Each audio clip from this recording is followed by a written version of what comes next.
story of the day. Emirates president says London Heathrow looks like a Second World War airport. Have you travelled through Heathrow recently? If so, we'd love your thoughts on this one.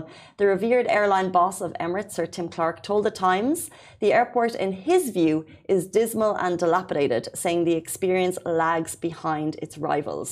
He told the newspaper, Sir Tim Clark said, "I was at Heathrow the other day and walking out of our lounge, the ceiling height is awful. It looks like a utilitarian structure post-Second World War. It is not just good enough," he continued. "Where we are based, new airports are being built employing the latest technologies to streamline the process of all the customer-facing elements. That is not the case at Heathrow."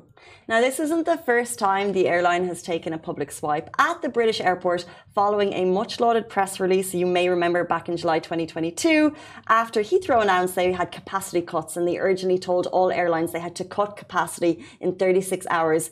Emirates responded saying this was a claim they plucked out of thin air. So a bit of back and forth there. But what are your thoughts? Is London Heathrow good enough? Are any airports around the world comparable with what we've got here in the Middle East, I think is the real question. I think Sir Tim sees it as a strategy point of view, that they're creating a new airport. He's really looking at the build, the design and the structure.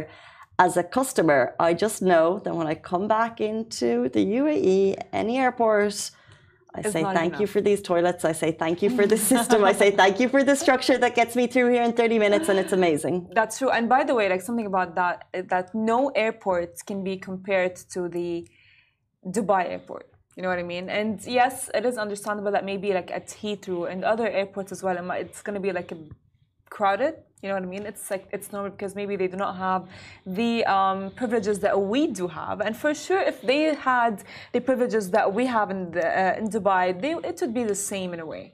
Yeah, I think it's a question of economics at the end of the day, and I think Singapore, Qatar, and the UAE airlines and airport systems are some of the best in the world. And whether we choose to, swipe at Heathrow or just generally international airports trying to do the same job, I think it's clear that we are ahead of the game in this one.